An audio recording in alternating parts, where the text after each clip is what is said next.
Je peux te faire confiance. Bien sûr. Je peux te faire confiance. Toujours.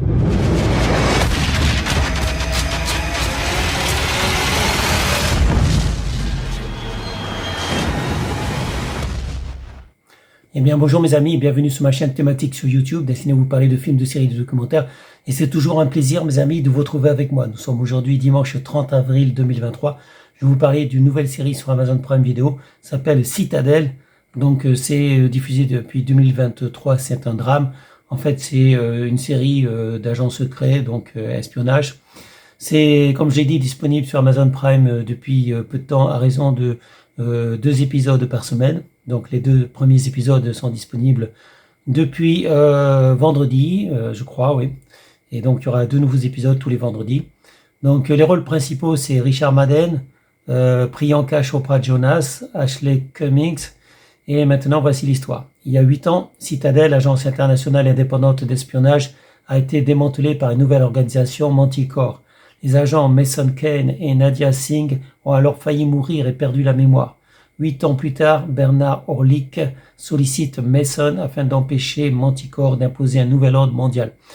Donc nous avons, en dehors des principales agences secrètes des gouvernements, enfin des principaux pays, comme la CIA, la CIA des États-Unis ou le FSB russe par exemple, par exemple enfin tous les services de secret de tous les pays, puisque chaque pays a des agences de renseignement, c'est-à-dire de services secrets.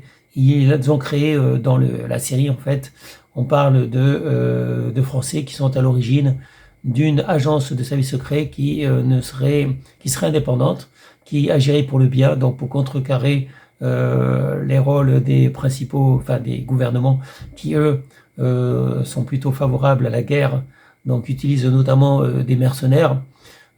Comme l'a fait d'ailleurs les gouvernements français, hein, puisqu'ils ont utilisé notamment des mercenaires en Afrique, aux Comores, etc. Donc parfois ils utilisent comment dire, les services, des services actions qui appartiennent donc au renseignement général, enfin au service secret français plutôt, voilà, la DSE, des GSE. Avant c'était le SDEC, mais ils utilisent aussi des agents secrets dormants, comme le service action par exemple. Ils utilisent donc des agents secrets, que ce soit des militaires, des anciens militaires, tout ça j'en ai parlé dans la vidéo que j'ai faite ce matin à propos d'un film qui est par contre disponible sur Netflix. Donc là il s'agit de Citadel, série sur Amazon. Citadel, une série évidemment très intéressante que je valide à 100%, que j'ai commencé à regarder depuis vendredi et que je regarderai donc toutes les semaines. Citadel, donc série sur Amazon Prime Video, si vous l'avez. Donc, comme je disais, il y a 2 agents secrets là qu'on voit donc dans le début de la série, un couple, si on veut, un homme et une femme, même si on ne connaît pas vraiment les liens, on ne sait pas vraiment, enfin c'est pas un vrai couple, c'est un couple d'agents secrets, mais comme le faux couple Morange, je crois que c'était, qui a voulu faire couler le Rainbow Warrior qui était amarré dans un port d'Australie, je sais plus si c'est à Sydney.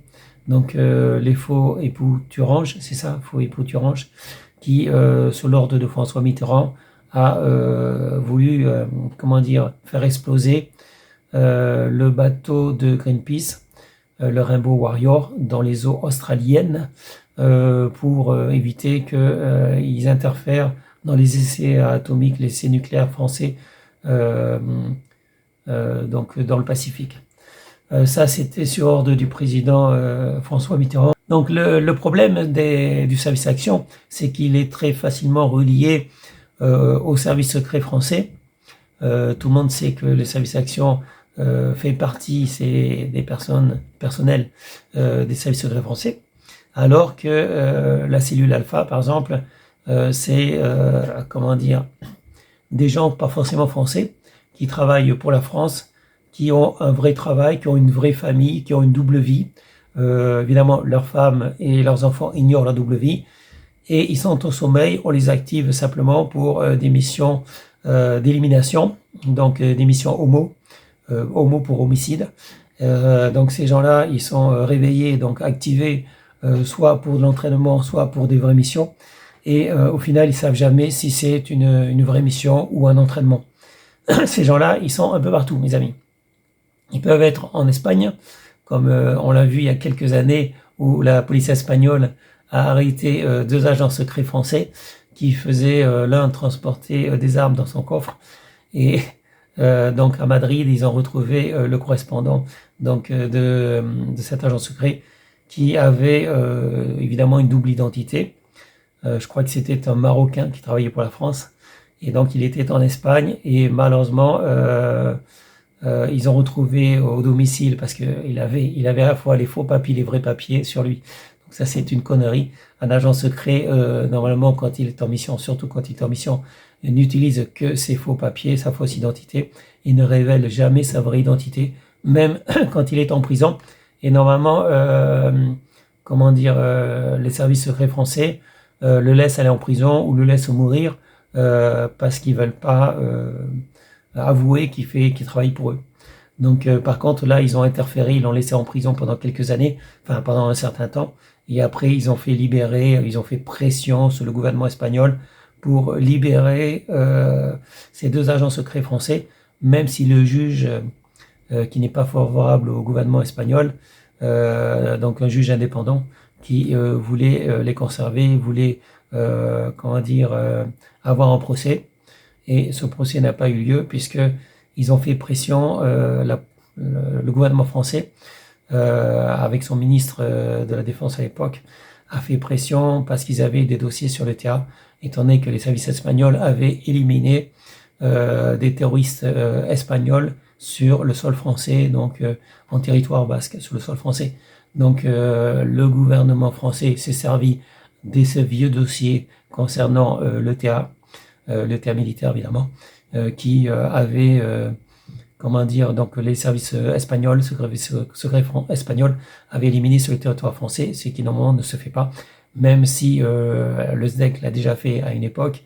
Ils ont éliminé, normalement ils devaient éliminer des cibles uniquement en dehors de la France. Sauf que ils ont outrepassé leur mission et les services secrets français ont éliminé également des cibles alors qu'ils étaient sur le territoire français.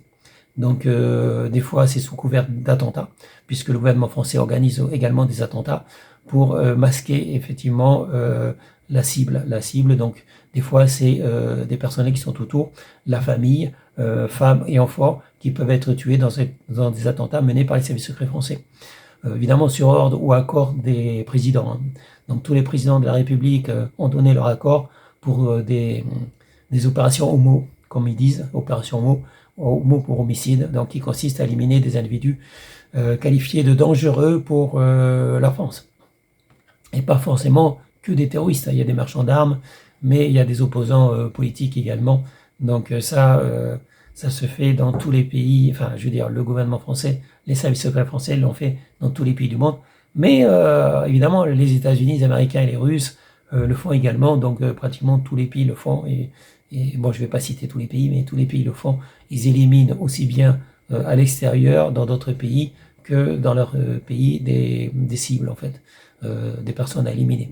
Et ils les maquillent des fois sous couvert d'attentats. Donc ils organisent des attentats où des fois il y a des cibles importantes qui nécessitent donc d'éliminer un avion en plein vol. Donc des fois on a et malheureusement on a beaucoup de de dommages collatéraux, on va dire, de dommages collatéraux, puisqu'il y a évidemment des innocents qui sont tués, mais parce qu'il ne faut pas que la cible soit désignée, il faut que ce soit sous le couvert d'un attentat terroriste, sous le couvert d'un accident. Oui, parce qu'on fait passer ça sur comme quoi il y a des fois c'est des accidents. Il y a eu par exemple une cible homo, enfin une opération homo qui a été dictée par les services secrets français, et ça se passait en Suisse. Donc ils ont éliminé un marchand d'armes en Suisse et pendant qu'il mangeait avec du poison.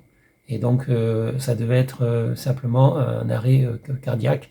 Sauf que l'arrêt cardiaque, les Suisses, ils ont vite fait le rapprochement avec les services secrets français.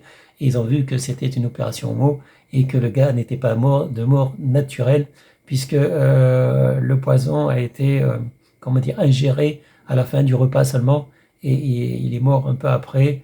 Et il y avait aussi le problème que les deux espions ont été contrôlés à la douane quand ils sont passés de la France à la Suisse. Donc effectivement, ces opérations homo, normalement, les présidents ne s'en vantent pas.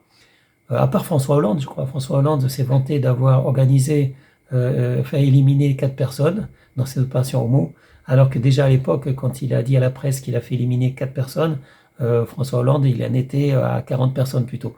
Donc il a avoué donc avoir donné l'ordre pour 4 personnes, sauf qu'il a dit les services secrets ont l'accord aussi pour éliminer de leur propre chef en fait, propre chef, de désigner des cibles et d'aller jusqu'au bout de l'opération, c'est-à-dire que jusqu'à l'élimination de la cible.